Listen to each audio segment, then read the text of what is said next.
We obviously teach plenty of ethics. Ethics should arise out of values, not out of rules.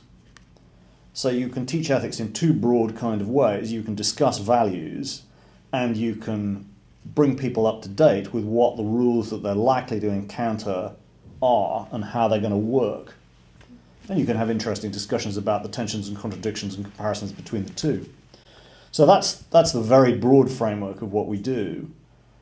And we look at it all the time in the light of developments. But, I have to say that the experience of the Leveson Inquiry so far, and indeed the entire phone hacking scandal and so on, has not caused us to radically change anything that we do in ethics teaching. I was constantly asked by people like Japanese journalists last summer, and what does this mean for ethics teaching in journalism schools? And I said, well, actually, in the short run, not a great deal. It was against the law.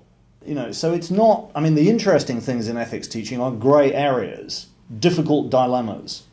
Well, phone hacking, quite honestly, isn't a difficult ethical dilemma. Why did they try to hide it? They tried to hide it because they knew perfectly well it was wrong.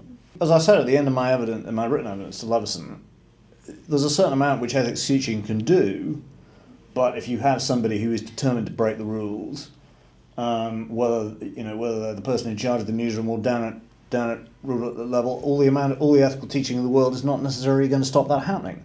It's a contribution.